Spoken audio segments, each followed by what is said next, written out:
இல்லை கர்த்தரை ஆராதிக்க வேண்டும் என்கிற நோக்கத்தோடு வந்திருக்கிறேன். ஆமென், அல்லேலூயா.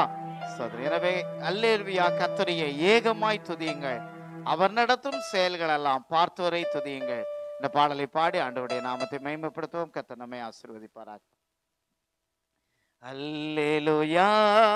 கர்த்தரையே ஏகமாய் துதியுங்கள், அவர் நடத்தும் செயல்கள் எல்லாம் பார்த்தோரை துதியுங்கள். வல்லமையாய் கிரியை செய்ய வல்லோரை துதியுங்கள். எல்லோரையும் ஏற்றுக்கொள்ளும் இயேசுவை துதியுங்கள். ராஜாதி ராஜனாம் இயேசுராஜன் பூமியில் ஆட்சி செய்வார். அல்லேலூயா, அல்லேலூயா. தேவனை துதியுங்கள். நல்லதோடு வீணையோடு கர்த்தரை இரத்தத்தினால் பாவங்களை போக்கின துதியுங்கள். தாளமோ கை தாளமோ முடங்கிட துதியுங்கள். எக்காலமோ மாறாதவர் இயேசுவை துதியுங்கள். ராஜாதி ராஜனாம் இயேசுராஜன் பூமியில் ஆட்சி செய்வார். அல்லேலூயா, அல்லேலூயா. தேவனை துதியுங்கள். சூரியனே சந்திரனே தேவனை துதியுங்கள். ஒளியதனை எங்களுள்ள அழித்தோரை துதியுங்கள். அக்கினியே கல்மழையே படைத்தோரை துதியும். அக்கினியாய் கல்மனதை உடைத்தோரை துதியுங்கள். ராஜாதி ராஜனாம் இயேசுராஜன் பூமியில் ஆட்சி செய்வார். அல்லேலூயா, அல்லேலூயா. தேவனை துதியுங்கள். பிள்ளைகளே வாலிபரே தேவனை துதியுங்கள். வாழ்வதனை அவர் பணிக்கே செலுத்தினி துதியுங்கள். பெரியவரே பிரபுக்களே தேவனை துதியுங்கள். ஆமென். செல்வங்களை இயேசுவுக்கு செலுத்திய துதியுங்கள். ராஜாதி ராஜனாம் இயேசுராஜன் பூமியில் ஆட்சி செய்வார். அல்லேலூயா, அல்லேலூயா. தேவனை துதியுங்கள். ஆழ்கடலே சமுத்திரமே தேவனை துதியுங்கள். அலை அலையாய் ஊழியர்கள் எழும்புவா துதியுங்கள். தூதர்களே முன்னோடிகளே தேவனை துதியுங்கள். பரலோகத்தில் பரிசுத்தர்கள் பிறப்புவா துதியுங்கள். ராஜாதி ராஜனாம் இயேசுராஜன் பூமியில் ஆட்சி செய்வார். அல்லேலூயா, அல்லேலூயா. தேவனை துதியுங்கள். அல்லேலூயா, அல்லேலூயா. தேவனை துதியுங்கள். அல்லேலூயா, துதியுங்கள்.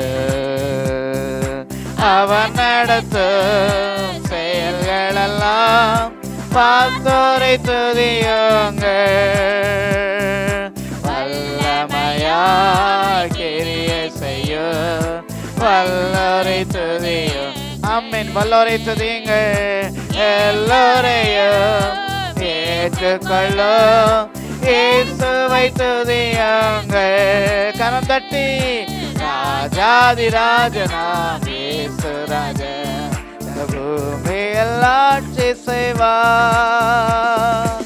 அல்லேலூயா அல்லேலூயா தேவனை துதியுங்கள்.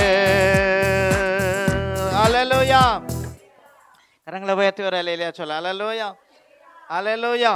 சோதரன் ஆண்டவரே கர்த்தரை ஏகமாய் துதிக்கும்படியா எல்லாரும் சேர்ந்து துதிக்கும்படியா இந்த காலை நேரத்தில் ஆண்டவர் நமக்கு கிருபை பாராட்டி இருக்கிறார். அல்லேலூயா. சோதரம் எத்தனையோ இடங்களில் கர்த்தரை ஆராதிப்பதற்கு சரியான சூழ்நிலைகள் இல்லை.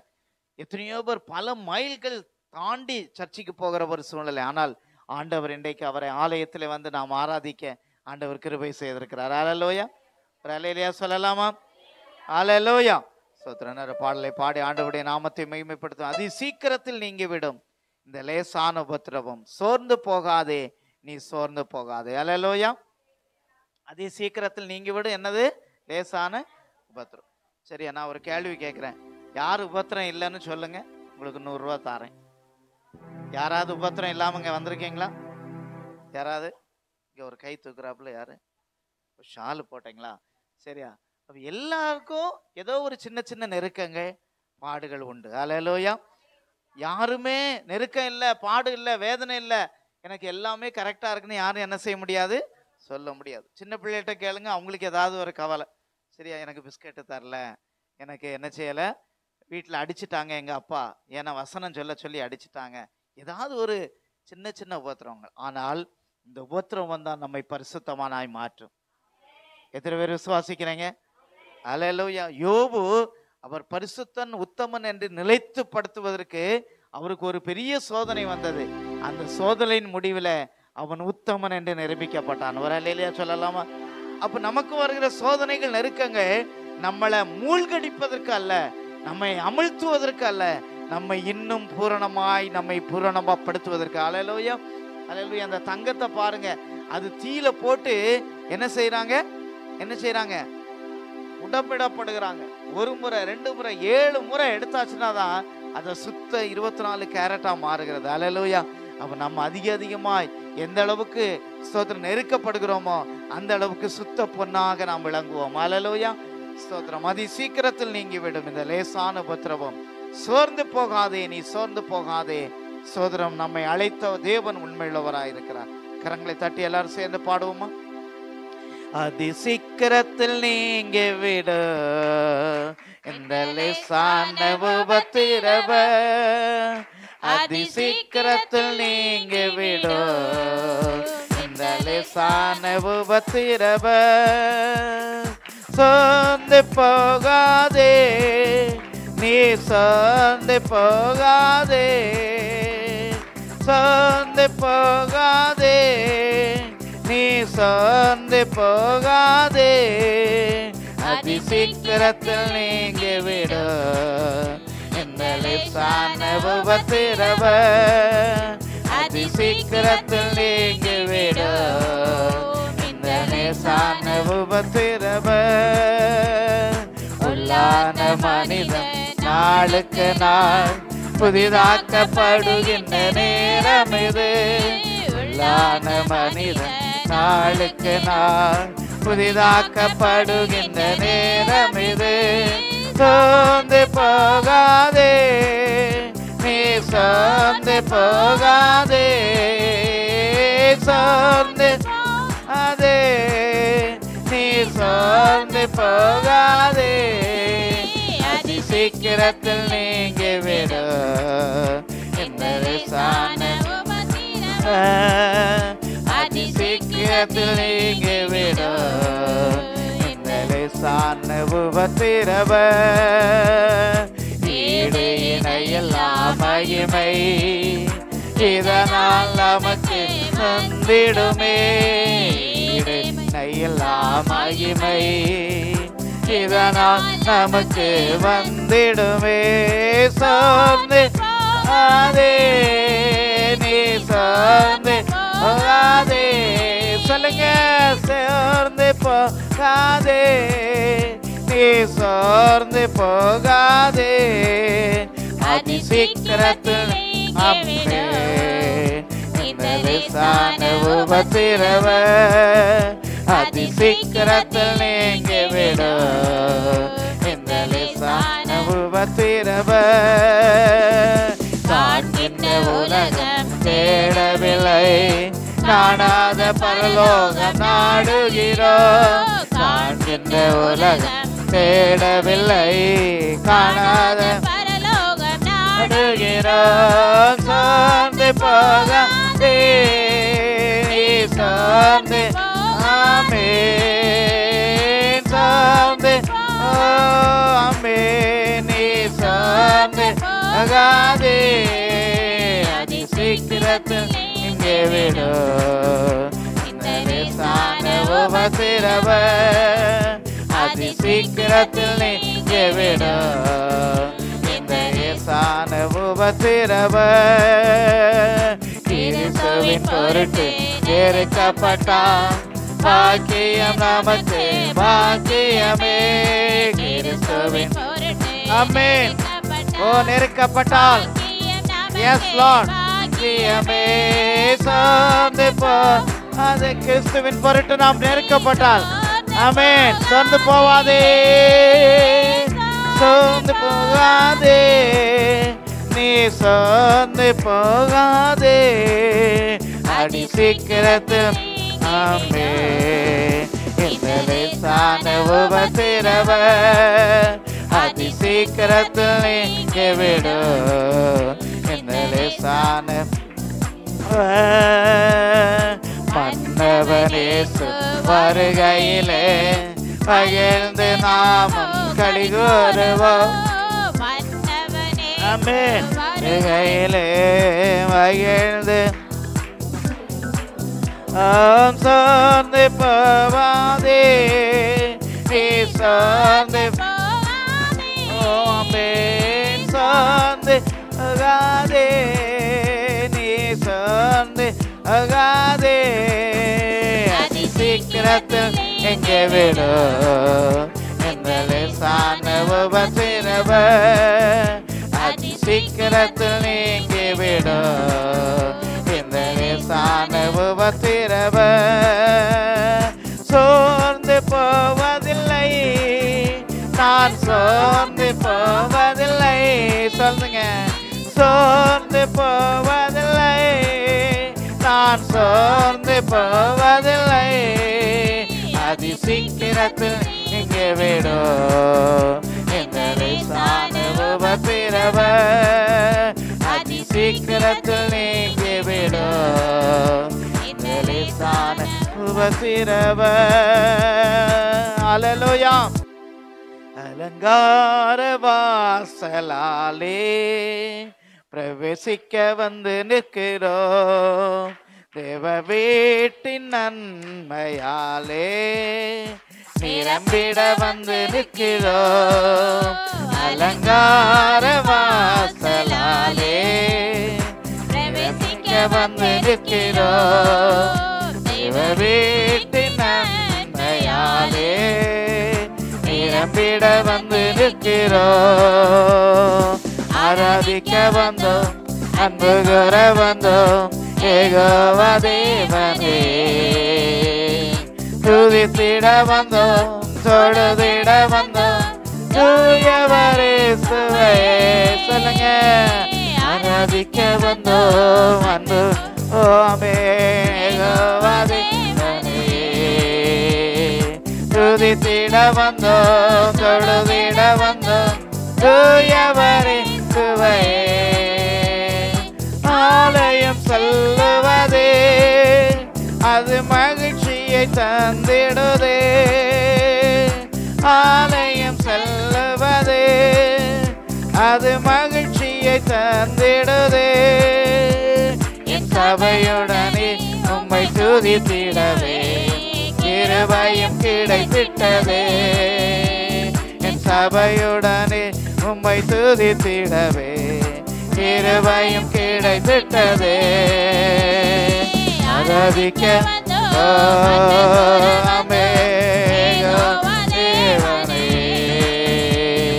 துதித்திட வந்தோம் தொழுதிட வந்தோம் தூயவரே சுவையே. அம்மேன் சொல்லுங்க. ஆராதிக்க வந்தோம் அன்பு கூற வந்தோம் யெகோவா தேவனே. ஆமென். துதித்திட வந்தோம் தொழுதிட வந்தோம் தூயவரே சுவையே. பலிகளை செலுத்திடவே ஜீவபலியாக மாறிடவே பலிகளை செலுத்திடவே ஜீவபலியாக மாறிடவே மறுரூபத்தின் இதயத்தை தந்தீரே ஸ்தோத்திரம் ஸ்தோத்திரமே. மறுரூபத்தின் இதயத்தை ஆமென். ஆராதிக்க அன்பு கூற வந்தோம் யெகோவா தேவனே துதித்திட தொழுதிட வந்தோம் தூயவரே சுவையே. சொல்லுவோம் எல்லாரும். ஆராதிக்க ஆமென் யெகோவா தேவனே துதித்திட வந்தோம் தொழுதிட வந்தோம் தூயவரே சுவையே. நன்மை செய்தவர்க்கே நன்றி செலுத்துவோமே நன்மை செய்தவர்க்கே நன்றி செலுத்துவோமே. என் காணிக்கையை கரங்களிலே உற்சாகமாய் விதைக்கின்றோமே. என் காணிக்கையை கரங்களிலே உற்சாகமாய் விதைக்கின்றோமே.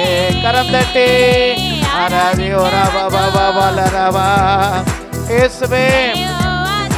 அப்படியே எல்லாரும் எழுந்து நின்று பாடுவோம். ஆமென். துதித்திட வந்தோம் தொழுதிட வந்தோம் தூயவரே சுவையே. கரம். சங்கீதம் 62. தேவனை நோக்கி என் ஆத்துமா அமர்ந்திருக்கிறது, அவரால் என் ரட்சிப்பு வரும். அவரே என் கண்மலையும் என் ரட்சிப்பும் என் உயர்ந்த அடைக்கலம் ஆனவர்.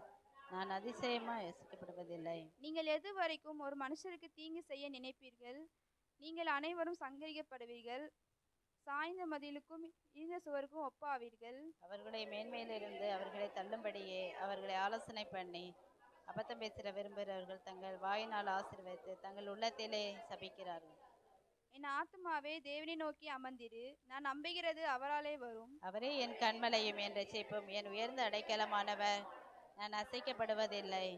என் ரட்சிப்பும் என் மகிமையும் தேவனிடத்தில் இருக்கிறது, பலனான என் கண்மலையும் என் அடைக்கலமும் தேவனுக்குள் இருக்கிறது.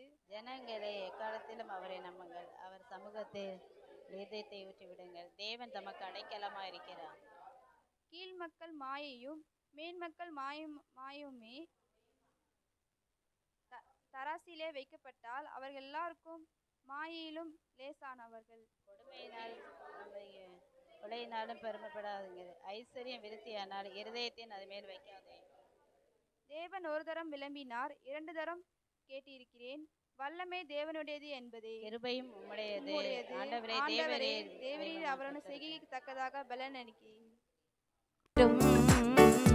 உன் ஏக்கமெல்லாம் ஈடேறும், கொடுத்த வாக்கு தத்தம் நிறைவேறும். கலங்காதே என் மகனே, கைவிட நான் மனிதனல்ல. கலங்காதே என் மகளே, கைவிட நான் மனிதனல்ல.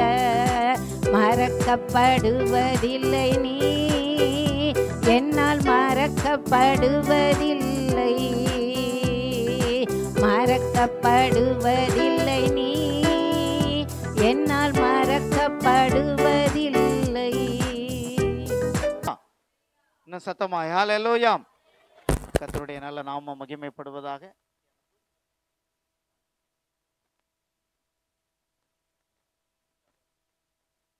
ஹல்லேலூயா.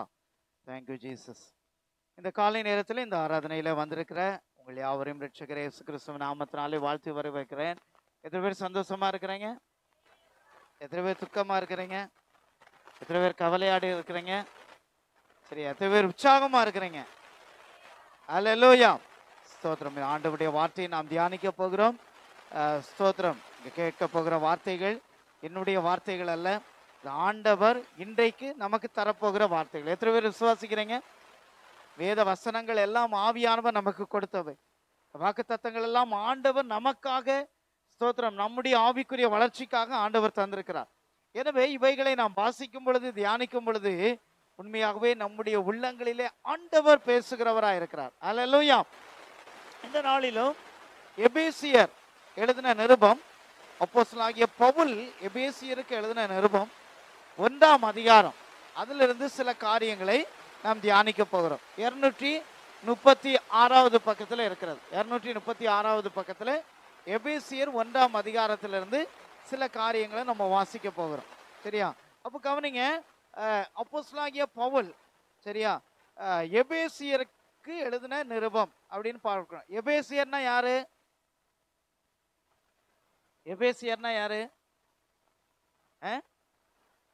சொல்லுங்க, எபேசியர்னா யாரு? எபேசியர்னா ஒரு ஆளா? இல்ல. சபையா? சீடனா? நிருபமா? சரியா? எபேசுனா எபேசு பட்டணம். எபேசு என்னது? பட்டணம். அப்ப எபேசு என்கிற பட்டணத்தில் இருக்கிற ஒரு திருச்சபைக்கு அல்லது ஒரு நிறைய திருச்சபைகள் இருந்திருக்கலாம். ஒரு திருச்சபையோ அல்லது ஒன்றுக்கு மேற்பட்ட திருச்சபையோ இருந்திருக்கலாம். அந்த திருச்சபைக்கு அப்போஸ்தலனாகிய பவுல் யாரு? அவர் அப்போஸ்தலர்னு சொல்லியாச்சு. ஹல்லேலூயா. ஆண்டவரால் தெரிந்து கொள்ளப்பட்ட ஒரு தேவனுடைய மனுஷன், ஆண்டவருடைய பிள்ளைகளுக்கு விரோதமாக செயல்பட்டு கொண்டிருந்தவர். அவர் ஒரு யூதன்.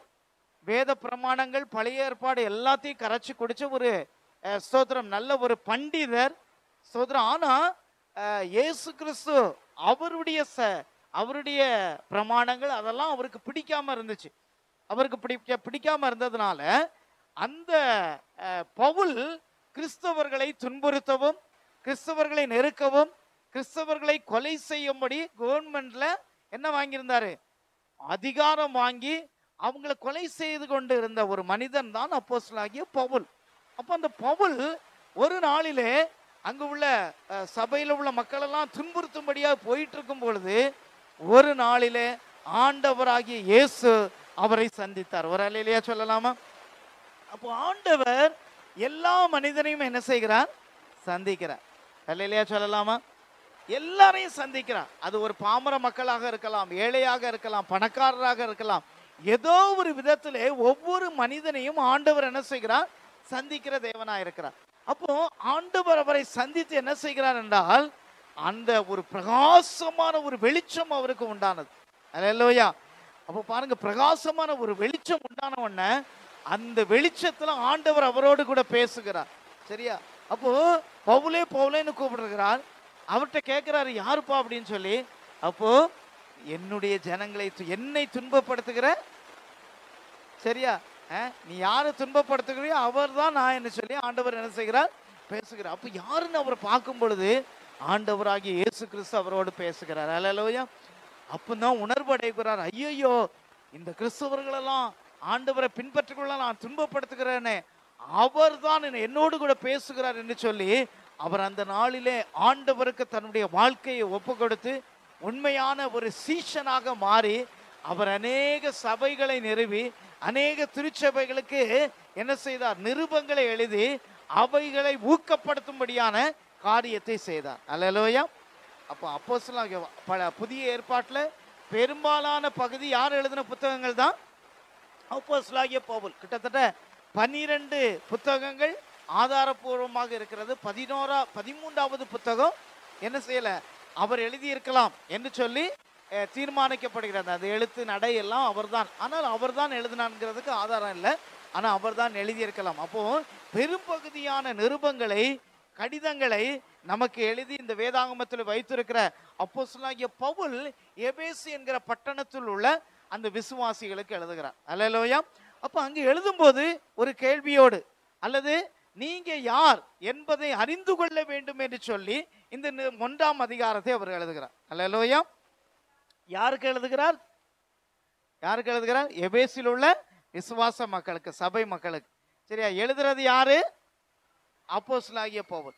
அப்ப அவர் மாமிசத்துல எழுதினாரா? இந்த வேதம் வந்து தேவ ஆவியினால் ஏவப்பட்டு எழுதப்பட்டது. அப்ப இந்த கிட்டத்தட்ட அதிகமான நபர்கள் 49 நபர்கள் இதுல எழுதியிருக்கிறாங்க. அப்ப இவங்க எல்லாரும் எப்படி எழுதியிருக்கிறாங்கன்னா, ஆவியானவர் ஏவுதலோடு, சரியா, ஆவியானவர் சொல்ல சொல்ல அப்படி எழுதல. ஆவியானவர் அவங்கக்குள்ள வந்து அவங்க அதை அனுபவிச்சு ஆண்டவருடைய அன்பையும் அவருடைய வல்லமையும் புரிந்து கொண்டு அவங்களுடைய சொந்த நடையில என்ன செய்திருக்கிறாங்க? எழுதியிருக்கிறாங்க. ஒரு அல்லேலூயா சொல்லலாமா? அப்போ அவங்க சொந்த காரியங்களை எழுதல, தேவன் கொடுத்த வார்த்தைகளை, உந்துதலை, அதன்படி இவர்கள் இந்த நிருபங்களை எழுதியிருக்கிறார்கள். அப்போ இந்த கடிதத்துல சொல்லப்பட்ட காரியம், நீ யார், சரியா, விசுவாசியாகிய நீ யார், உனக்கு ஆண்டவர் என்னென்ன வைத்திருக்கிறார் என்கிற காரியங்களை தான் இங்க ஆண்டவர் எழுதி வைத்திருக்கிறார். அல்லேலூயா. அப்ப இப்ப நம்ம கேள்வி கேட்க வேண்டியது, நாம் யார்? நாம் யார்? சரியா, நாம் யார்? கிறிஸ்தவர்கள். வேற என்ன பதில்? நாம் யார்? சரியா, நாம் யார்? இயேசுவின் பிள்ளைகள். சரியா, வேற நாம் யார்? சில சொல்லுவீங்க, நான் மனிதன். சரியா, நான் மனுஷி. சரியா, அப்ப நாம் யார் சொல்லுங்க. சரியா, அப்ப நாம் யார் அப்படிங்கிறதுக்கு பதில் ஆண்டவர் இங்க சொல்லப்பட்டிருக்கிறது. இங்க முதல்ல சொல்லப்பட்ட காரியம் என்னன்னா, முத்திரை போடப்பட்ட அவருக்கு சொந்தமானவர்கள். ஒரு அல்லேலூயா சொல்லலாமா? நாம யாருங்க? முத்திரை போடப்பட்ட யாருக்கு சொந்தமானவர்கள்? அவருக்கு சொந்தமானவர்கள். அப்ப பக்கத்தில் உள்ளவங்களை பார்த்து சொல்லுங்க, நீங்க முத்திரை போடப்பட்டவர்கள். சொல்லுங்க.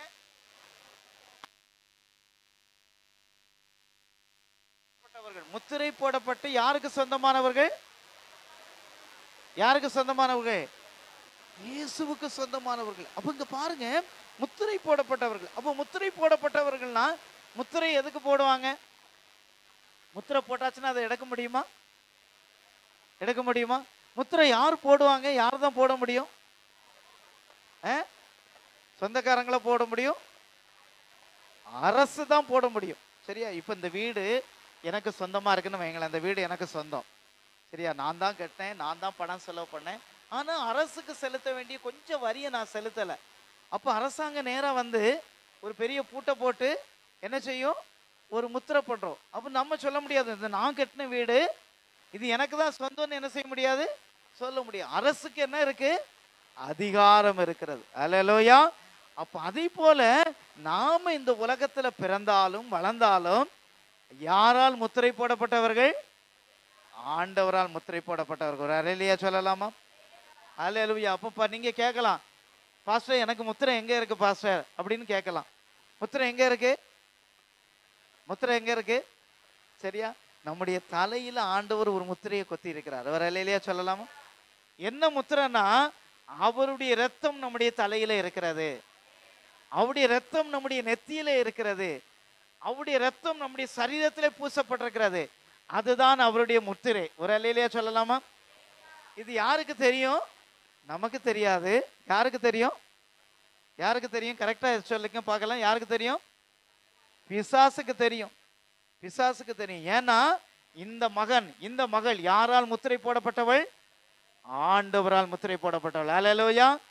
இந்த கிறிஸ்தவர்களை, இந்த ஆண்டவருடைய பிள்ளையை நான் என்ன செய்ய முடியாது? ஒன்றோ செய்ய முடியாது. நிறைய மந்திரவாதிகள் இயேசுவை ஏற்றுக்கொண்ட பிறகு அவங்க சொன்ன சாட்சிகள் எல்லாம் நிறைய நம்ம கேட்கிறோம்.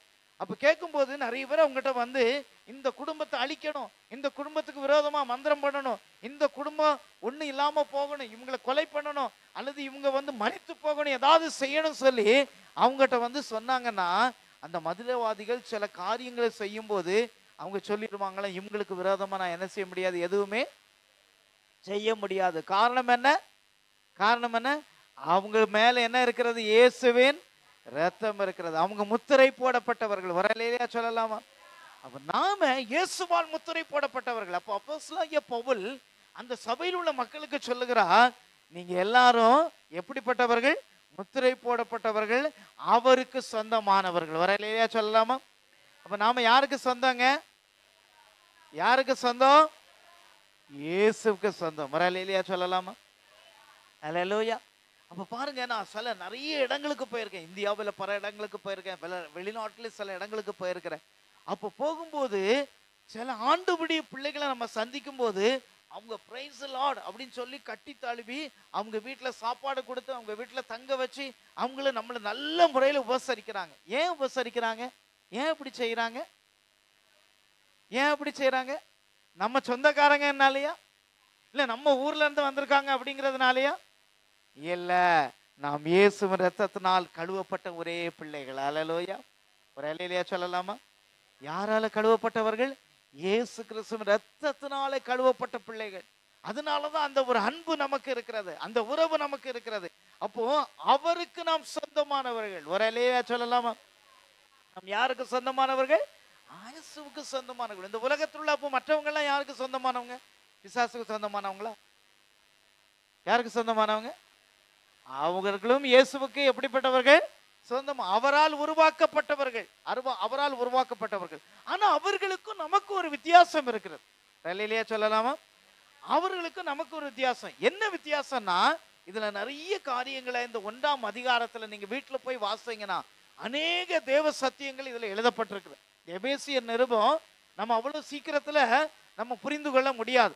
ஆவியானவருடைய ஒத்தாசையோடு மட்டும்தான் நாம இந்த எபேசிய நிருபத்தை என்ன செய்ய முடியும்? புரிந்து கொள்ள முடியும், படிக்க முடியும். படித்தா அந்த அர்த்தங்கள் நமக்கு புரியும். அங்கு சொல்லப்பட்டிருக்கிறது, முதலாவதாக என்னெல்லாம் விதங்கள்ல ஆண்டவர் நம்மளை ஆசீர்வதிக்கிறார் என்றால், அந்த 1ஆம் வசனம் அங்கு சொல்லப்பட்டிருக்கிறது, நீங்கள் என்ன செய்கிறீர்கள்? விசுவாசிகளாய் இருக்கிற பரிசுத்தவான்களுக்கு எழுதுகிறார். அப்ப இதை முதல்ல யாரு எழுதுகிறார்? அப்போஸ்தலனாகிய பவுல் யாருக்கு எழுதுகிறார்? விசுவாசிகளாகிய பரிசுத்தவான்களுக்கு. அப்போ முதல்ல நாம யாரு? பரிசுத்தவான்கள். ஒரு அல்லேலூயா சொல்லலாமா? நாம யாருங்க? யாருங்க? பரிசுத்தவான்கள். அல்லேலூயா சொல்லலாம். அப்ப யாரெல்லாம் ஆண்டவரை சொந்த இரட்சகராய் ஏற்றுக்கொண்டு அவருடைய பிள்ளையாய் மாறி இருக்கிறோமோ அவர்கள் எல்லாருமே யாரா? பரிசுத்தவான்கள். நம்முடைய வாழ்க்கையில அவர் பரிசுத்தமாய் நம்முடைய வாழ்க்கையை மாற்றி இருக்கிறார். அப்ப இந்த உலகத்துல அநேக காரியங்கள் பரிசுத்தத்தை கெடுக்கக்கூடிய காரியங்கள் தான் இருக்குமே தவிர, பரிசுத்தமாய் மாற்றுகிற காரியங்கள் சபையை தவிர வேற எங்க போனாலும் நம்ம பரிசுத்தமா என்ன செய்ய முடியாது? மாறவே முடியாது. ஒரு அல்லேலூயா சொல்லலாமா? அப்போ ஒரு மனிதன் இந்த உலகத்துல பிறக்கும் போது யாருமே பாவத்தோடு தான் பிறக்கிறாங்க. பரிசுத்தமானா யாராவது பிறக்கிறாங்களா? யாராவது சொல்ல முடியுமா? இந்த பிள்ளை பரிசுத்த குழந்தை அப்படின்னு யாரும் சொல்ல முடியுமா? இயேசு மட்டும்தான் பரிசுத்த குழந்தையா பிறந்தார். ஏனென்றால் அவர் பரிசுத்த ஆவியினால் கர்ப்பவதி ஆகி என்ன செய்தார்? பிறந்ததுனால அவர் என்ன செய்தார்? பரிசுத்தமாய் பிறந்தார். மற்ற எல்லா உலகத்தில் உள்ள பிறக்கிற எல்லா பிள்ளைகளுமே எல்லா நபர்களுமே பாவத்தோடு தான் பிறக்கிறார்கள். ஆனால் அவர்கள் ஒரு நாளிலே இயேசுவை சொந்த இரட்சகராக ஏற்றுக்கொண்டு நான் ஒரு பாவி என்று உணர்ந்து இயேசுவுக்கு தன்னுடைய வாழ்க்கையை ஒப்பு கொடுக்கும் பொழுது இயேசு கல்வாரியிலே சிந்தின இரத்தத்தின் மூலமாக அவர்கள் பரிசுத்தமாக்கப்படுகிறார்கள். கரங்களை தட்டி ஒரு அல்லேலூயா சொல்லலாம். அல்லேலூயா, அல்லேலூயா. அப்ப பாருங்க, அப்ப நாம எல்லாருமே எப்படிதான் பிறக்கிறோம்? பாவத்தோடு தான் பிறக்கிறோம். ஆனால் ஒரு நாளிலே நம்முடைய மனக்கண்கள் திறக்கப்படும் பொழுது, இயேசு நம்முடைய மனக்கண்கள் திறந்த பொழுது நாம் பாவி என்பதை ஒத்துக்கொண்டு அவருடைய பிள்ளையாய் மாறி இயேசுவே என்னுடைய உள்ளத்திலே வாரும் என்று சொல்லும் பொழுது நாம் பரிசுத்தமானாய் மாறுகிறோம். அல்லேலூயா. அப்ப அந்த பரிசுத்தமான மாற்றின பிறகு நம்ம எல்லா நாளும் பரிசுத்தமானா இருக்கிறோமா? சில நேரத்துல நமக்குள்ள என்ன வருது?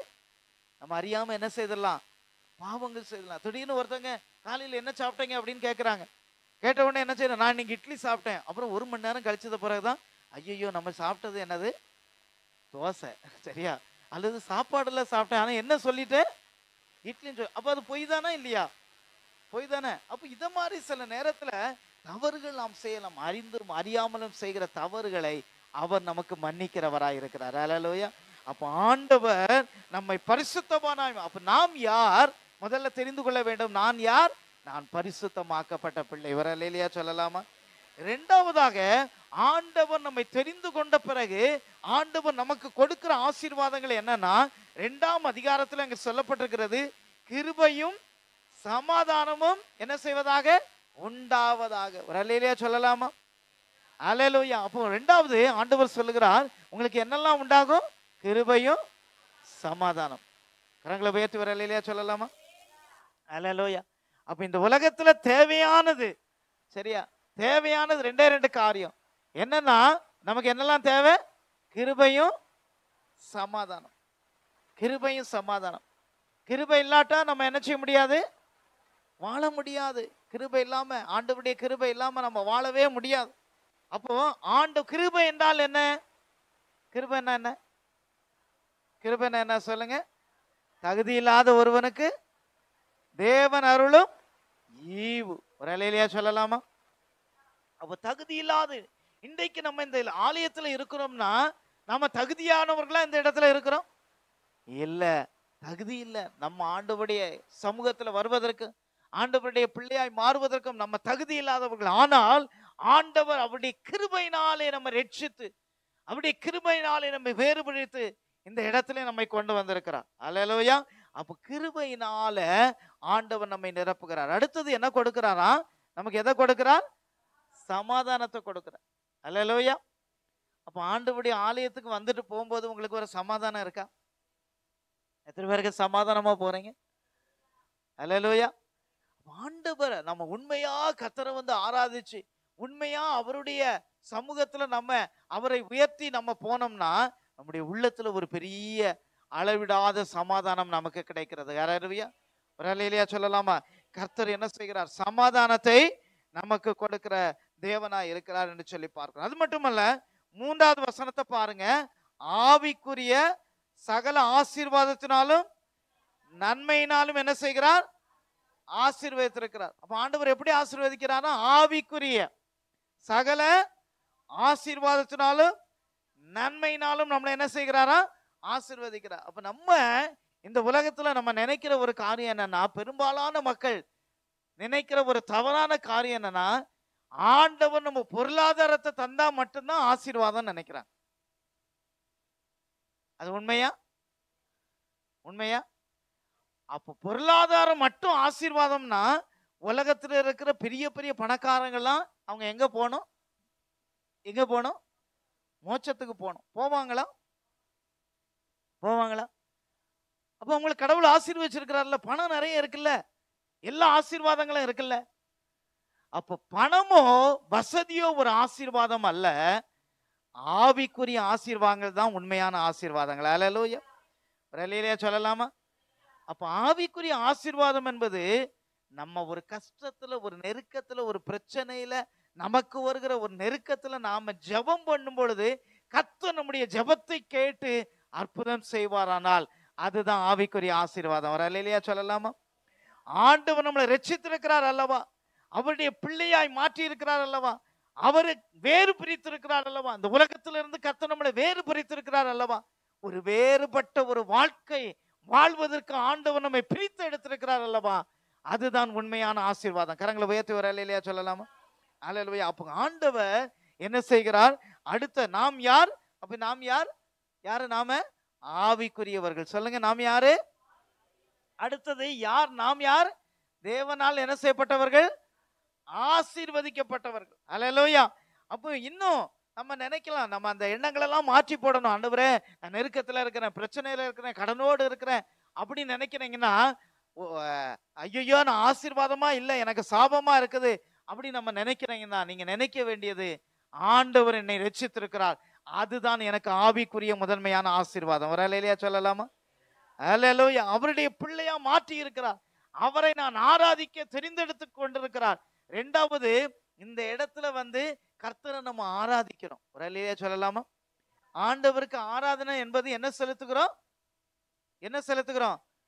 பலிகளை செலுத்துகிறோம். ஒரு அல்லேலூயா சொல்லலாமா? அப்ப நாம செலுத்துகிற பலி ஆண்டவரிடத்துல எட்டுகிறன்னு எத்தனை பேர் விசுவாசிக்கிறீங்க? சத்தம் குறைவா இருக்கு. அல்லேலூயா. அப்ப பழைய ஏற்பாட்டு நாட்கள்ல நம்ம போய் பலி செலுத்த முடியுமா? முடியுமா? முடியாது. இப்போ ஒரு ஆடு அல்லது ஒரு ஒரு ஒரு தவறு செய்துட்டோம், ஒரு ஆடு அல்லது ஒரு ஒரு புறா அல்லது ஒரு ஒரு ஒரு குருவி, அதை எடுத்துட்டு போய் நாம என்ன செய்ய முடியாது? பலிபீடத்துல போய் நாம என்ன செய்ய முடியாது? பலி செலுத்த முடியாது. அப்போ வருடத்திற்கு ஒரு முறை பிரதான ஆசாரியன் அவர் மகா பரிசுத்த ஸ்தலத்திற்குள்ளாக என்ன செய்வாராம்? அவ்வளவு நாட்கள் உபவாசம் இருந்து எந்த பழுதும் இல்லாம எந்த பாவமும் இல்லாம பழுதற்ற ஆட்டை அவன் இரத்தத்தை எடுத்துக்கொண்டு அவன் ஒரு சங்கிலியை மாட்டிக்கொண்டு, அந்த சங்கிலி எங்க இருக்கும்? அதனுடைய மறுக்கரை வெளியே இருக்கும். அவர் என்ன செய்வான்? சங்கிலியை மாட்டிக்கொண்டு அந்த அந்த கால்களிலே சங்கிலியை தொடுத்து கொண்டு அவன் மகா பரிசுத்த ஸ்தலத்திற்கு கொண்டு போய் அவன் என்ன செய்கிறான்? பலி செலுத்துகிறான். அல்லேலூயா. அப்போ மகா பரிசுத்த ஸ்தலத்திற்கு வருடத்துக்கு ஒரு முறை யார் மட்டும்தான் போக முடியும்? பிரதான ஆசாரியன் மட்டும்தான் போக முடியும் என்கிற நிலையை ஆண்டவராகிய இயேசு கிறிஸ்து இந்த உலகத்திலே வந்து அந்த இரண்டாக இருந்த திரைச்சீலையை இரண்டாய் கிழித்து எல்லாரும் ஆண்டவர் ஆராதிக்கலாம் என்கிற ஒரு நிலையை கர்த்தர் கொடுத்திருக்கிறார். அல்லேலூயா. இதுதாங்க ஆவிக்குரிய ஆசீர்வாதம். அல்லேலூயா சொல்லலாமா? இப்ப நாம் செலுத்துகிற அந்த பலிகளை கர்த்தர் அங்கீகரிக்கிறார். அல்லேலூயா சொல்லலாமா? இயேசுவே உமக்கு நன்றி அப்படின்னு நம்ம சொன்னோம்னா அந்த பலி ஆண்டவருடைய சமூகத்தில் என்ன செய்கிறது? எட்டுகிறது. அல்லேலூயா. அப்போ ஆண்டவர் இன்றைக்கு நம்மை ஆசீர்வதித்திருக்கிறார். அது மட்டுமல்ல, 4வது வசனம் சொல்லப்பட்டிருக்கிறது. அங்க என்ன சொல்லப்பட்டிருக்கிறது? அன்பில் பரிசுத்த உள்ளவர்களும் குற்றமில்லாதவர்களுமாய் இருப்பதற்காக. அல்லேலூயா சொல்லலாமா? அல்லேலூயா. அப்ப எப்படியா? அன்பில் பரிசுத்தம். சரியா? அப்ப நம்ம எல்லா இடத்துல அன்பு செலுத்துகிறவளா, எல்லா இடத்துல அன்பு செலுத்துகிறவ. யார் இடத்துல எனக்கு என்ன இருக்கக்கூடாது? கசப்பு, கோபம், வைராக்கியம் இருக்கக்கூடாது. அல்லேலூயா. அப்படி யாருக்காவது இருக்குன்னா நீங்க அவங்ககிட்ட போய் நீங்க என்ன செய்யணும்? மன்னிப்பு கேட்கணும். மன்னிப்பு கேட்காம நம்ம போய் நம்ம பலி செலுத்தணும்னு நம்முடைய பலி என்ன செய்யாது? ஏற்றுக்கொள்ளப்படாது. நம்முடைய பலி ஏற்றுக்கொள்ளப்படாது. நம்ம யாரை குறித்தும் நம்மகிட்ட இந்த உலகத்துல கசப்பு இருக்கக்கூடாது. அதுதான் ஆண்டவருடைய சட்டம். அதுதான் ஆண்டவர் திட்டமாய் சொல்லி இருக்கிறார். அல்லேலூயா. அப்ப யாரு கூடயும் நம்ம கூட நம்ம சொந்தக்காரங்களா, உறவினர்களா, நம்முடைய நெருக்கமானவர்களா, யாரு கூட எனக்கு கசப்பு கோபம் இல்லை. அப்ப பாருங்க, அதுதான். அப்ப அன்பில் பரிசுத்தம் உள்ளவர்களாய், அது மட்டுமல்ல எப்படிப்பட்டவர்களாய்? குற்றமில்லாதவர்களாய் இருப்பதற்கு. ஒரு அல்லேலூயா சொல்லலாமா? அப்ப நான் சொன்ன ஏன் கர்த்தர் நம்மை தெரிந்தெடுத்திருக்கிறார்? நாம் யார் அப்படின்னு யோசித்து பார்த்தோம்னா நாம் எப்படிப்பட்டவர்கள்? குற்றமற்றவர்களாய் இருப்பதற்காக கர்த்தர் தெரிந்தெடுத்திருக்கிறார். அது மட்டுமல்ல, அவர் உலகத்தை தோற்றத்திற்கு முன்னவே கிறிஸ்துவுக்குள் நம்ம என்ன செய்து கொண்டிருக்கிறார்?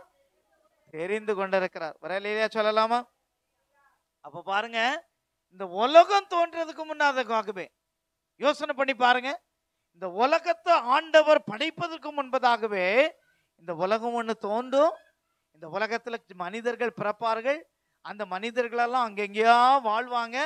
அதுல வண்டியூர்ல இந்த தெருவுல ஒருத்தர் பிறப்பார், ஒருத்தர் வாழ்வார்.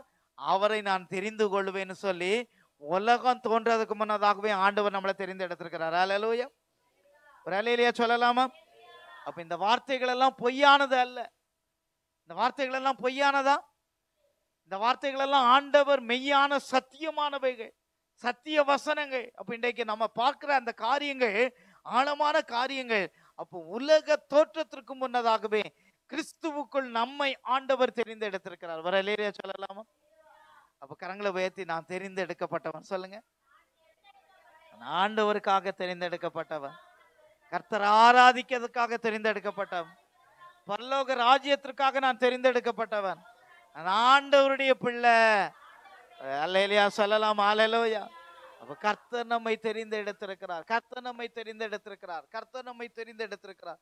அது மட்டுமல்ல, அங்கு சொல்லப்பட்டிருக்கிறது கிருபையின் மகிமைக்கு புகழ்ச்சியாக. அல்லேலூயா. கிருபையின் மகிமைக்கு புகழ்ச்சியாக. அல்லேலூயா. அப்ப ஆண்டவர் எப்படி நம்மளை தெரிந்து எடுத்திருக்கிறாரா? கிருபையின் மகிமைக்கு புகழ்ச்சியாக. அப்படின்னா என்ன? அப்படின்னா என்ன? கிருபையின் மகிமையின் புகழ்ச்சிக்காக அப்படின்னா என்ன?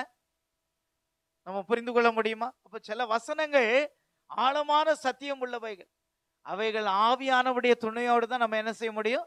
வாசிக்க முடியும். அப்ப பாருங்க, கிருபையின் சத்தியத்திற்கு நான் ஒரு உதாரணத்தை சொல்றேன். ஆண்டவர் கிருபையா நமக்கு ஒரு வீடை தந்திருக்கான்னு வைங்க. என்ன தந்திருக்கிறார்? ஒரு வீடை தந்திருக்கிறார். இது யாருக்காக? யார் தந்தது? எப்படி தந்திருக்கிறார்? கிருபையா தந்திருக்கிறார். அப்ப அந்த கிருபையா தந்த வீட்டை நாம என்ன செய்யணும்? அவர் நாம மகிமைக்காக பயன்படுத்தணும். ஒரு அல்லேலூயா சொல்லலாமா? அப்ப அந்த வீடு அவர் நாம மகிமைக்கா இருக்குமானால் அது என்னது? அது யாருக்கு புகழ்ச்சியா இருக்குமா? தேவனுக்கு புகழ்ச்சியா இருக்கும். கரங்களை உயர்த்தி ஒரு அல்லேலூயா சொல்லலாமா? அல்லேலூயா. இப்ப திருநெல்வேலி, தூத்துக்குடி இந்த மாவட்டங்கள்லாம் போய் பார்த்தீங்கன்னா, கன்னியாகுமரி இந்த மாவட்டங்கள்லாம் போய் பார்த்தீங்கன்னா, ஒரு கிறிஸ்தவ வீடுனா உடனே தெரியும். எப்படி தெரியும்? என்ன வச்சிருப்பாங்க? ஒரு சிலுவை போட்டிருப்பாங்க, அல்லது ஒரு வசனம். அப்ப பாருங்க, ஒரு வசனம், சரியா? ஒரு வசனத்தை அழகா எழுதி போட்டிருப்பாங்க. இப்போ ஒரு வசனத்தை எழுதி கொடுக்கறதே ஒரு ஊழியமா இன்றைக்கு நிறைய பேர் செய்யறாங்க. ஊழியமா நிறைய பேர் செய்யறாங்க. அப்போ அந்த நபர்களை கூப்பிட்டு உடனே அவங்க அந்த வீட்டு முன்னாடி என்ன செய்யறாங்க? ஆண்டவருடைய வசனங்களை எழுதி போடுகிறார்கள். அல்லேலூயா. எதுக்காக வசனத்தை எழுதி போடுறாங்க? அந்த வசனம் மற்றவர்களோடு பேசும். ஒன்று. இரண்டாவது, இந்த வீடு யாருடைய வீடு? ஆண்டவருடைய பிள்ளையுடைய வீடு. அப்போ ஆண்டவர் கிருபையாய் கொடுத்த அந்த வீட்டை ஆண்டவருடைய நாம மகிமைக்காய் அவங்க என்ன செய்யறாங்க? ஒரு அல்லேலூயா சொல்லலாமா? ஆண்டவர் கிருபையா நமக்கு ஒரு பைக்கை தந்தார்னா அது ஆண்டவருடைய நாம மகிமைக்கா நம்ம என்ன செய்யணும்? பயன்படுத்தணும். ஆண்டவரே, இந்த பைக்கு எதுக்காக தந்திருக்கிறீங்க? எதுக்காக தந்திருக்கிறீங்க? உமக்காக தந்திருக்கிறீங்க. நான் இந்த பைக்கில் உம்முடைய காரியத்தை நான் செய்யணும். ஆண்டவருடைய அதுதான். இப்போ வாசிங்க, கிருபையின் மகிமைக்கு புகழ்ச்சியாக. அல்லேலூயா. அப்ப கிருபையா ஆண்டவர் தந்த எல்லா காரியங்களுக்கும் அவருடைய அந்த கிருபையா தந்த எல்லா காரியத்திலும் அவருக்கு என்ன வரணுமா? புகழ்ச்சி வரும். அல்லேலூயா. என்னெல்லாம் ஆண்டவர் கிருபையா தந்தார். அப்ப ஆண்டவர் நமக்கு ஒரு குழந்தையை தந்திருக்கிறான்னா அந்த குழந்தை ஆண்டவரை மகிமைப்படுத்துவதன் மூலமாக யார் மகிமைப்படுவா? தேவன் மகிமைப்படுவா. நம்முடைய குழந்தை இங்க வந்து வசனம் சொல்றதுனால யாரு மகிமைப்படுறாங்க? அது யாருக்கு புகழ்ச்சி உண்டாகிறது? யாருக்கு புகழ்ச்சி உண்டாகிறது? சொல்லுங்க. தேவனுக்கு புகழ்ச்சி உண்டாகிறது.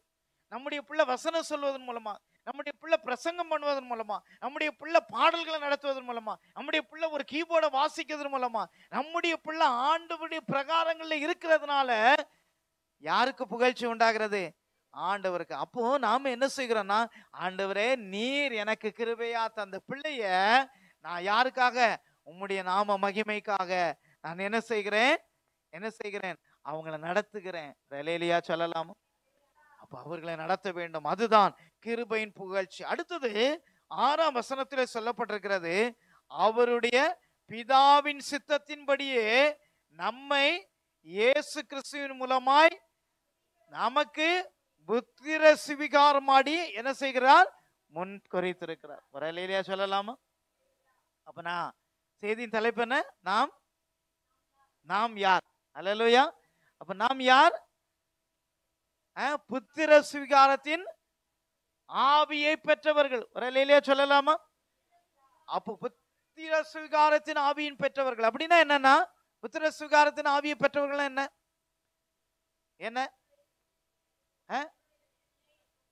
என்ன புத்திர சுவிகாரத்தின் ஆவி? சரியா, புத்திர சுவிகாரத்தின் ஆவினா ஒரு வீட்டுல 5 பிள்ளைகள் 10 பிள்ளைகள் இருக்கிறாங்கன்னு வைங்களேன், அதனுடைய முதல் உரிமை யாருக்கு?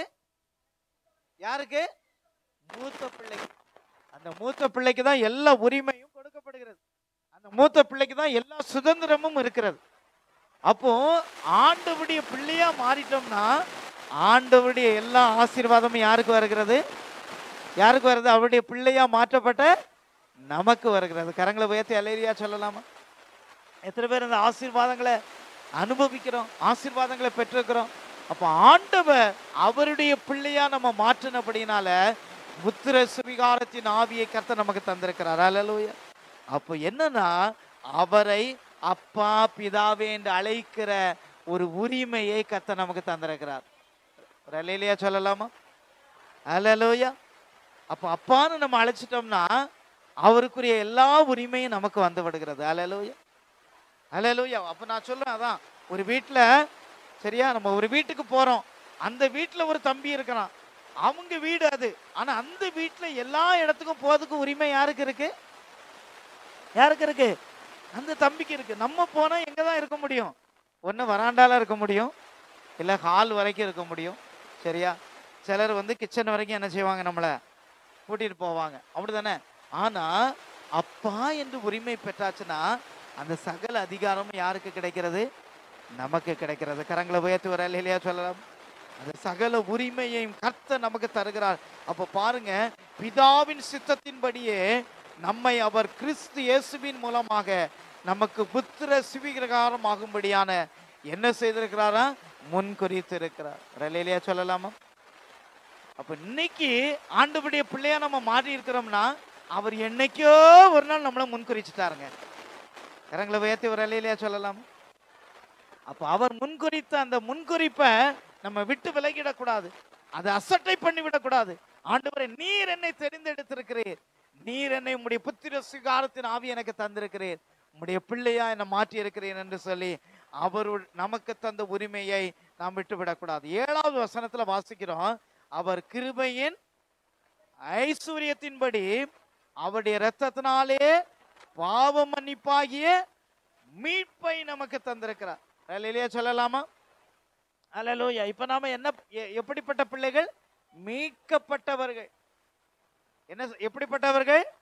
மீட்கப்பட்டவர்கள். எதுல இருந்து மீட்பு? பாவத்தில இருந்து, சாபத்தில இருந்து, வியாதியில இருந்து, நரகத்தில இருந்து, சரியா, நரக வாழ்க்கையில இருந்து கர்த்தர் நம்மளை என்ன செய்திருக்கிறார்? எத்தனை பேர் நம்புறீங்க? அல்லேலூயா. கர்த்தர் நம்மை மீட்டிருக்கிறார், அவர் நம்மளை மீட்கும்படியாக முன்குறித்திருக்கிறார், தெரிந்தெடுத்திருக்கிறார். அப்ப நாம மீட்கப்பட்டவர்கள். அப்போ நாம புரிந்து கொள்ள வேண்டும், ஆண்டவரே, நீர் என்னை என்ன செய்திருக்கிறீர்? பாவத்தை சாபத்துல இருந்து என்ன செய்திருக்கிறீர்? மீட்டிருக்கிறீர், மீட்டு ரட்சித்திருக்கிறீர் என்கிற அந்த சத்தியத்தை நாம் அறிந்து கொள்ள வேண்டும். அடுத்தது 8வது வசனத்தில் சொல்லப்பட்டிருக்கிறது, அந்த கிருபையை அவர் சகல ஞானத்தோடும் புத்தியோடும் எங்கள் என்ன செய்கிறார்? பெருக பண்ணி இருக்கிறார். அல்லேலூயா. அப்போ சில காரியங்களை நாம எப்படி செய்யணுமா? ஞானத்தோடு புத்தியோடு, சரியா, ஞானத்தோடு புத்தியோடு. சிலருக்கு ஞானமும் இருக்காது, என்ன இருக்காது? புத்தி இருக்காது. இன்னொரு பழமொழி சொல்லுவாங்க நம்ம ஊர்ல, என்ன செய்வாங்க, என்ன சொல்லுவாங்க? சொல் புத்தியும் இல்லை, சுய புத்தியும் இல்லை. சொன்னாலும் தாம் புத்தியோடு செய்யவும் மாட்டாங்க, அல்லது ஒரு காரியத்தை சொன்னாலும் என்ன செய்ய மாட்டாங்க, அவங்களுக்கு புரிந்து கொள்ளுகிற நாலேஜும் அறிவும் என்னது இருக்காது. ஆனா ஆண்டவருடைய பிள்ளைகளுக்கு ஆண்டவர் என்ன கொடுக்கிறாரா? ஞானத்தையும் புத்தியை. இல்லையா சொல்லலாமா? அப்ப இந்த ஞானமும் புத்தியும் யாரிடத்துல இருக்கிறது? இயேசுவிடத்துல இருக்கிறது. அப்ப நம்ம இயேசுவிடத்துல ஒவ்வொரு நாளும், ஆண்டவரே, நீர்தான் புத்தி, நீர்தான் ஞானம், இந்த உலகத்துல நான் ஞானமாய் வாழ்வதற்கு, புத்தியோடு நடப்பதற்கு எங்களுக்கு தேவையான ஞானத்தையும் புத்தியும் எங்களுக்கு தாரும் என்று சொல்லி ஒவ்வொரு நாளும் நாம கேட்கும் பொழுது இந்த வேத வசனத்தை வாசிக்க வாசிக்க வாசிக்க கர்த்தர் நமக்கு புத்திமானாய் நம்மை மாற்றுகிறார். அல்லேலூயா. எப்படி மாற்றுகிறார்? நம்ம புத்திமான், ஞானவானாய் கர்த்தர் மாற்றுகிறார், ஞானவானாய் மாற்றுகிறார். கர்த்தர் ஞானத்திலே நம்மை நிரப்பி நடத்துகிற தேவனாய் இருக்கிறார். இயேசு கிறிஸ்து அவர் தன்னுடைய 13வது வயதுல அங்க என்ன செய்தாரா? எருசலேம் தேவாலயத்துக்கு போகிறார். அங்கு போகும் பொழுது அங்குள்ள பரிசேயர்கள், அங்குள்ள ஆயக்காரர்கள், அங்குள்ள பெரிய பெரிய யூதர்கள், அங்கு உள்ள எல்லாரிடத்திலும் அவர் என்ன செய்கிறார்? பேசுகிறார். அப்போ பாக்குறாங்க, இவர் தச்சனுடைய குமாரன் அல்லவா, இந்த அறிவு இவனுக்கு எப்படி வந்தது என்று கேட்டாங்க. இந்த அறிவு அவருக்கு எப்படி வந்தது? இந்த ஞானம் எப்படி வந்தது? இவைகளெல்லாம் இப்படி பேசுவதற்கான அறிவு இவருக்கு யார் கொடுத்தது அப்படின்னு சொல்லி அவங்க பிரமிப்பா பார்த்தாங்களாம். அப்ப பாருங்க, நாம வேலை பார்க்கிற இடத்துல கர்த்தர் நம்மை ஞானவானாய் வைப்பார். அல்லேலூயா. நம்ம இருக்கிற இடத்துல பலரும் இருக்கலாம், ஆனா கர்த்தர் நம்மளை ஞானவான அந்த இடத்துல ஒரு ஆலோசனைன்னு சொன்னா யாரை தான் கூப்பிட்டு கேட்கணும்? நம்மளை கூப்பிட்டு கேட்கணும். ஒரு அல்லேலூயா சொல்லலாமா? அப்ப அப்படி ஞானவானாய் புத்திமானாய் நடக்க கர்த்தர் நமக்கு கிருபை செய்வாராக என்று சொல்லி பார்க்கிறோம். அது மட்டுமல்ல, 10வது வசனத்துல சொல்லப்பட்டிருக்கிறது, தமக்குள்ளே தீர்மானித்திருந்த தம்முடைய தயவுள்ள சித்தத்தின் ரகசியத்தை எங்களுக்கு அறிவித்தார். அல்லேலூயா சொல்லலாமா? அப்ப என்ன ரகசியத்தை அறிவித்தார்? என்ன ரகசியத்தை அறிவித்தார்? நடக்க வேண்டிய காரியங்களை கர்த்தர் நமக்கு என்ன செய்கிறாரு? வெளிப்படுத்துகிறார். அல்லேலூயா. நாம ஆண்டவருடைய சமூகத்துல நெருங்க நெருங்க நெருங்க நெருங்க அவரை கிட்டி சேரும் பொழுது என்ன நடக்க போகிறதோ, நம்முடைய எதிர்காலத்துல நடக்கிற சூழ்நிலைகளை கர்த்தர் நமக்கு தெளிவாக என்ன செய்வார்? நமக்கு வெளிப்படுத்துவார். அல்லேலூயா. அல்லேலூயா சொல்லுங்க. அல்லேலூயா. அவர் வெளிப்படுத்துகிற தேவனா இருக்கிறார். அதே போல இன்னொரு ரகசியத்தை ஆண்டவர் நமக்கு வெளிப்படுத்தி இருக்கிறார். என்ன ரகசியம்னா, இந்த மரித்த பிறகு நாம எங்க போவோம்?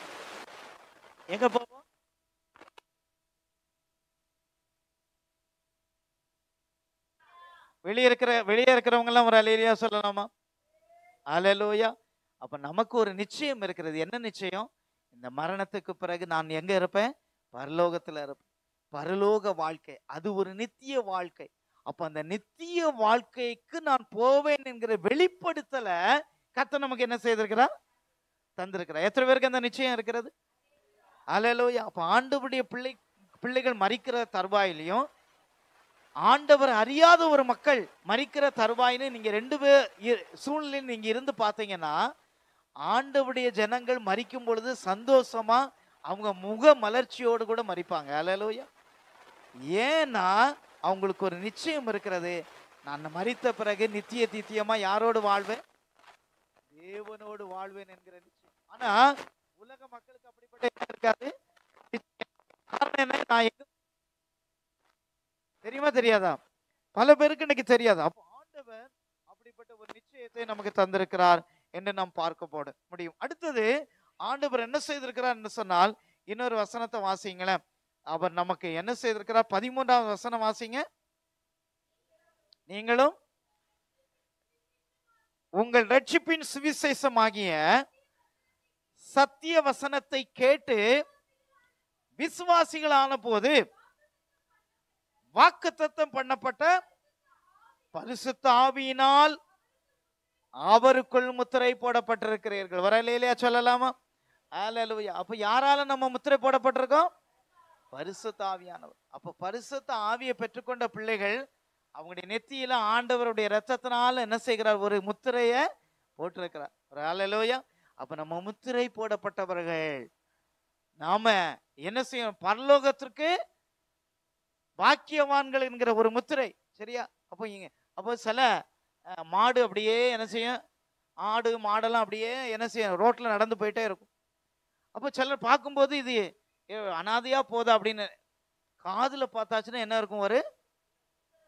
ஒரு முத்திரை இருக்கும். ஒரு எல்லோ கலர்ல என்ன இருக்கும்? முத்திரை இருக்கும். அப்போ அந்த முத்திரையை பார்த்தாச்சுன்னா இது யாருடையதுன்னு கண்டுபிடிச்சிடலாம். அப்போ நமக்கும் ஒரு முத்திரை இருக்குது. அப்போ நாமெல்லாம் யாருடையவர்கள்? சொல்லுங்க, யாருடையவர்கள்? பரலோக பாக்கியவான்கள். அல்லேலூயா சொல்லலாமா? பரலோகத்திற்காக முத்திரை தரிக்கப்பட்ட ஜனங்கள் என்று சொல்லி பார்க்கிறோம். அது மட்டுமல்ல, அவருக்கு சொந்தமானவர்கள் என்று வாசிக்கிறோம். இன்னும் ஒரு வசனம் 15வது வசனத்துல வாசித்தோமானால் அங்கே அநேக காரியங்களை சொல்லப்பட்டிருக்கிறது. அப்போ இப்படிப்பட்ட எல்லா காரியங்களும் மகிமையும் மகத்துவமும் கர்த்தர் நமக்கு தந்திருக்கிறார். அல்லேலூயா சொல்லலாமா? அப்ப இவ்வளவு காரியங்களை பார்த்தோம். இதுல மிக முக்கியமானது என்னன்னா, இந்த உலகம் தோன்றதுக்கு முன்னாகவே நம்மளை தெரிந்தெடுத்தாருங்க. அல்லேலூயா. இந்த உலகத்தை உருவாக்குவதற்கு முன்பதாகவே அவருடைய பிள்ளையாய், அவருக்காக பரிசுத்தமாய், அவருக்காக உண்மையாய், அவருக்காக நீதியாய், அவருக்காக நாம் வாழ வேண்டும் என்கிற ஒரு உணர்வை கர்த்தர் நமக்கு தந்திருக்கிறார். அல்லேலூயா. அப்ப அதுதாங்க நமக்கு வேணும். அப்ப ஆண்டவருடைய பிள்ளைகளாகிய நாம இந்த உலக மக்கள் போறது போல, உலக மக்கள் பாவம் இல்லை என்று சொல்லி பல காரியங்களை செய்வது போல உள்ள ஒரு வாழ்க்கை அல்ல. ஆண்டவருக்காக பிரித்தெடுக்கப்பட்ட ஒரு வாழ்க்கை வாழ வேண்டும். பரிசுத்தமான ஒரு வாழ்க்கை வாழ வேண்டும். அதைத்தான் ஆண்டவர் நம்மிடத்துல எதிர்பார்க்கிறார். அல்லேலூயா. அப்ப அதுக்கு என்ன தேவை? ஒரு காரியத்தை பார்ப்போம். அதுக்கு என்ன தேவை? 15ஆம் வசனத்தை வாசிங்க. ஆனபடியினாலே கர்த்தராகிய இயேசு கிறிஸ்துவின் மேலுள்ள உங்கள் எனது விசுவாசம், உங்கள் எனது விசுவாசம். அப்போ நீங்க இத்தனை காரியமும் ஆண்டவர் எனக்கு செய்வார் என்று விசுவாசித்தீங்கன்னா இத்தனை காரியங்களும் நம்முடைய வாழ்க்கையில என்ன செய்யும்? நடக்கும். அல்லேலூயா. அப்ப நமக்கு முதல்ல தேவை விசுவாசம். அப்ப ஆண்டவர் ஒருத்தர் இருக்கிறார், அவர் என்னை உண்டாக்கினார், அவர்தான் என்னை வழிநடத்துகிறார், அவர்தான் என்னை போஷிக்கிறார், அவர்தான் என்னை காப்பாற்றுகிறார். நான் நடக்கிற ஒவ்வொரு ஸ்டெப்பும், எடுத்து வைக்கிற ஒவ்வொரு ஸ்டெப்பும் அவரால் தான் என்கிற ஒரு விசுவாசம், அவர் மூலமாக நான் பரலோகத்துக்கு போக முடியும் என்கிற ஒரு நிச்சயமான விசுவாசம் நமக்கு வேண்டாம். அல்லேலூயா. அப்போ முதல்ல விசுவாசம். ரெண்டாவது, பரிசுத்தவான்கள் எல்லார் மேலும் உள்ள உங்கள் அன்பையும் என்ன செய்யுங்கள், நீங்க வெளிப்படுத்த வேண்டும். ரெண்டாவது என்ன செய்யணும், நம்ம எப்படிப்பட்டவர்களா மாற வேண்டும், அன்புடையவர்களா மாற வேண்டும். மூன்றாவது நாம் செய்ய வேண்டிய காரியம் 16வது வசனம் சொல்லுகிறது, இடைவிடாமல் ஸ்தோத்திரம் பண்ணி நினைத்து. அப்ப நம்ம என்ன செய்யணும், இடைவிடாம ஸ்தோத்திரம் பண்ணணும். ரெண்டாவது என்ன செய்யணும், ஜெபிக்க வேண்டும். அல்லேலூயா சொல்ல நம்ம கரங்களை உயர்த்தி அல்லேலூயா. அப்ப நம்முடைய வாழ்க்கையில எல்லா காரியத்துக்காக ஆண்டவருக்கு நம்ம ஸ்தோத்திரம் பண்ணுகிற ஒரு பழக்கம் நமக்கு வேணும். எல்லா காரியத்துக்காக, சரியா, எல்லா காரியத்துக்காக. நமக்கு ஒரு டம்ளர் தண்ணி குடிச்சாச்சுன்னா, ஆண்டவரே நீங்க கொடுத்த தண்ணீருக்காக ஸ்தோத்திரம். ஒரு உணவு கொடுத்தாச்சுன்னா, ஆண்டவரே நீர் கொடுத்த உணவுக்காக ஸ்தோத்திரம். ஒரு வீடை கொடுத்தாச்சுன்னா, ஆண்டவரே நீர் கொடுத்த வீட்டுக்காக ஸ்தோத்திரம். ஆண்டவரே நீர் கொடுத்த ஆலயத்துக்காக ஸ்தோத்திரம். நீர் கொடுத்த எங்கள் குடும்பத்திற்காக ஸ்தோத்திரம். நீ தந்த இந்த உடைக்காக உமக்கு ஸ்தோத்திரம். நீ தந்த நல்ல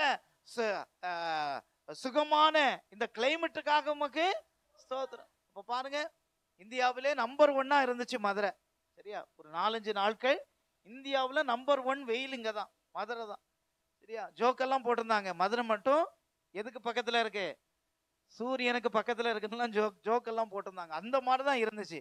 ஆனா ஆண்டவர் டக்குன்னு கிளைமேட்டை என்ன செய்தாரு, மாட்டிட்டாரு. ஒரு அல்லேலூயா சொல்லலாமா? அப்போ உடனே நம்ம என்ன செய்யணும், ஆண்டவரே நல்ல கிளைமேட்டை தந்தீங்களே உமக்கு ஸ்தோத்திரம். அப்ப எல்லாத்துக்காக நம்ம எல்லாத்துக்காக முறுமுறுக்கவும் முடியும், எல்லாத்துக்காக ஸ்தோத்திரம் பண்ண முடியும். ஆனா ஸ்தோத்திரத்தினால கிருபையும் ஆசீர்வாதமும் பெருகுகிறது. முறுமுறுக்கிறதுனால நாம எந்த நன்மையும் பெற்றுக்கொள்ள முடியும். இஸ்ரவேல் ஜனங்கள் அவங்க எல்லா காரியத்தையும் முறுமுறுத்தாங்க. ஆண்டவரே நாங்க அங்க இருந்தா நல்லா இருந்திருக்குமே, இங்க கொண்டு வந்து வெயில்ல போட்டீங்களே, மழையில போட்டீங்களே, இதை தந்துட்டீங்களே, அதை தந்துட்டீங்களே, எங்களுக்கு இதை தரலையே, அதை தரலையே, முறுமுறுத்தார்கள். அதனால பல பேர் முறுமுறுத்த பல பேர் எங்க போகல, கானானுக்கு போகல. அவங்க முறுமுறுத்துட்டே போயிட்டாங்க.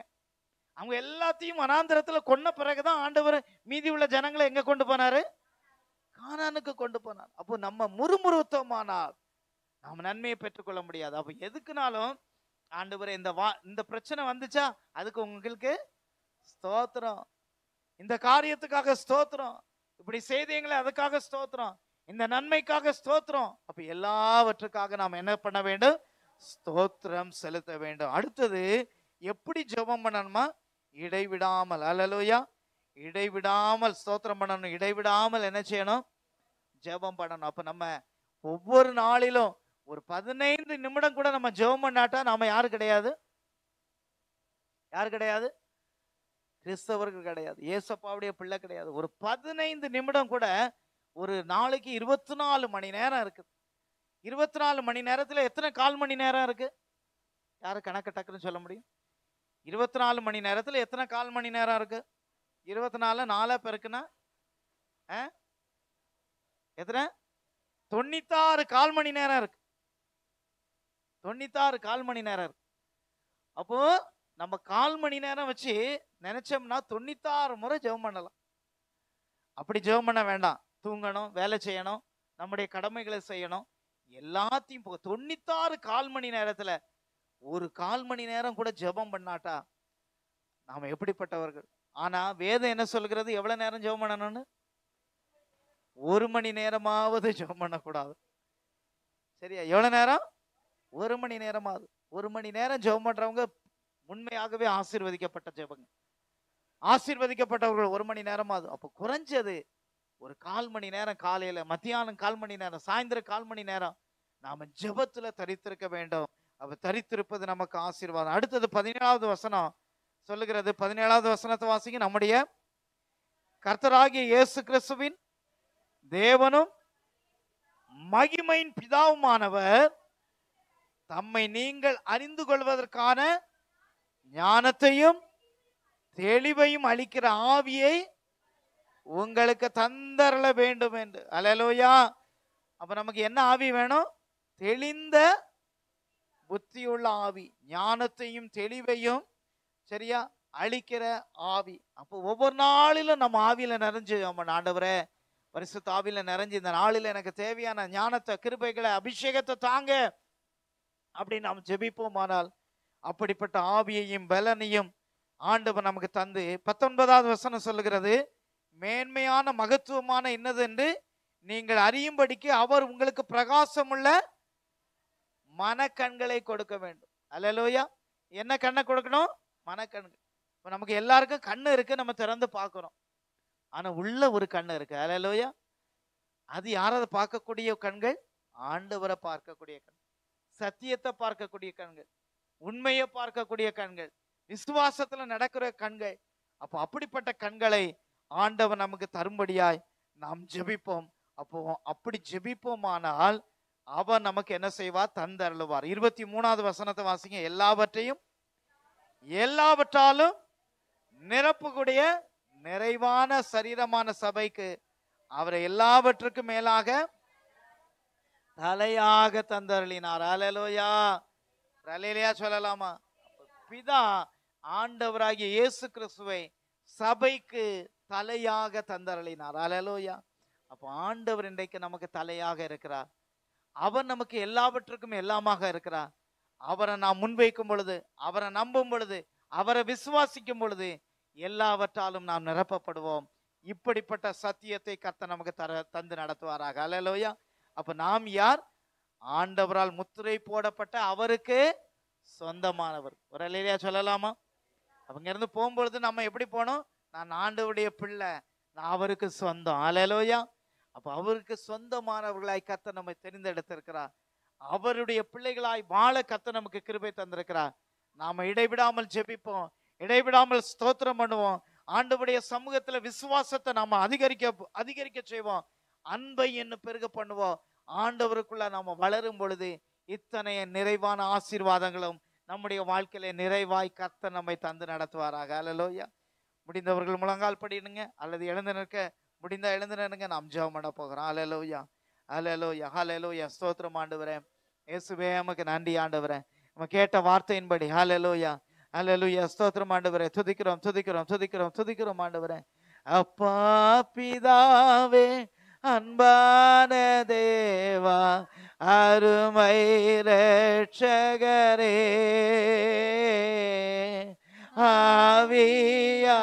ஆவியானவரே, எங்கள் அப்பா பிதாவே, அன்பான தேவா, அருமை இரட்சகரே, ஆவியானவரே, எங்கோ நான் வாழ்ந்தேன், அறியாமல் அலைந்தேன், என் நேசர் தேடி வந்தேன். சொல்லுங்க எல்லாரும்.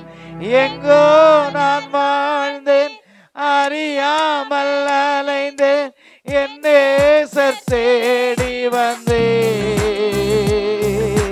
நெஞ்சார அணைத்து கொடுத்து நிழலாய் மாறிவிட்டே. நெஞ்சார அணைத்து முத்தங்கள் கொடுத்து நிழலாய் மாறிவிட்டே. சொல்லுங்க. நன்றி நன்றி உமக்கு நன்றி ஐயா, நன்றி உமக்கு நன்றி. எங்கள் அப்பா பிதாவே, அன்பான தேவா, அருமை இரட்சகரே, ஆவியானவரே, தாழ்மையில் இருந்தேன், தள்ளாடி நடந்தேன், தயவா நினைவு கொண்டேன். தாழ்மையில் இருந்தேன், தள்ளாடி நடந்தேன், தயவாய் நினைவு கொண்டேன். கலங்காதே என்று கண்ணீரை துடைத்து கரம் பற்றி நடத்துகிறேன்.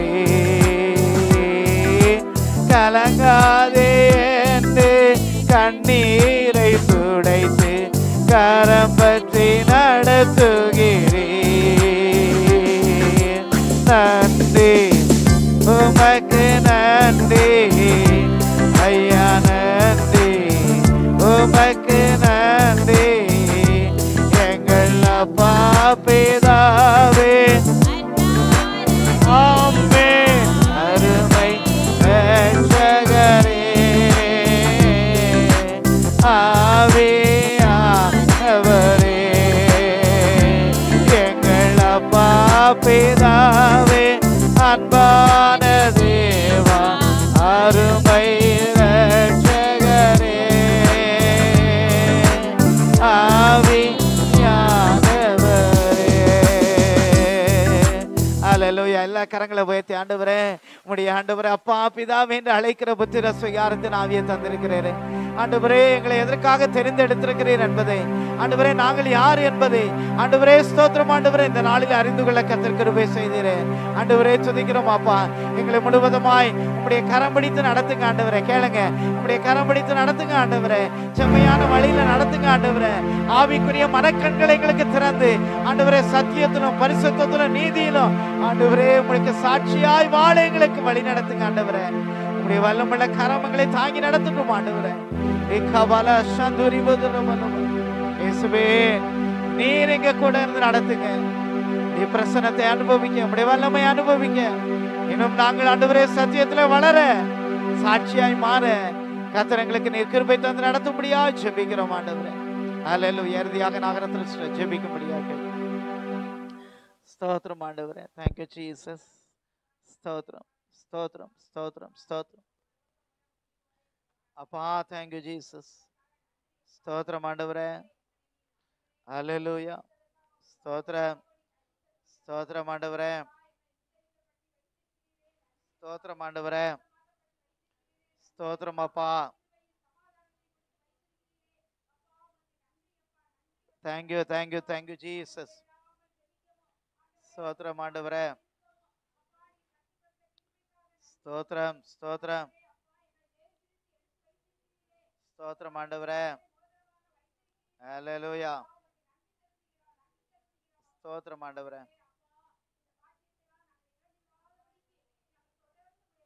அல்லேலூயா. ஸ்தோத்திரம் ஸ்தோத்திரம்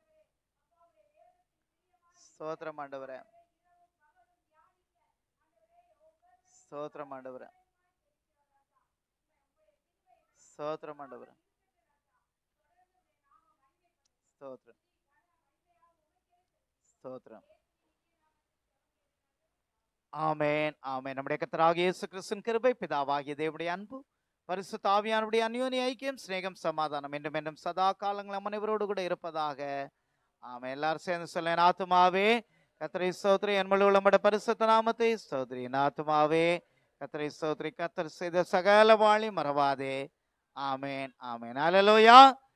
சத்தமாய் அல்லேலூயா அல்லேலூயா. சோதர கர்த்தர் உங்களை ஒவ்வொருவரையும் ஆசீர்வதிப்பாராக. கரம் பிடித்து வாழ்த்தி சொல்வோம். தேவனுடைய நல்ல நாமம் மகிமைப்படும்.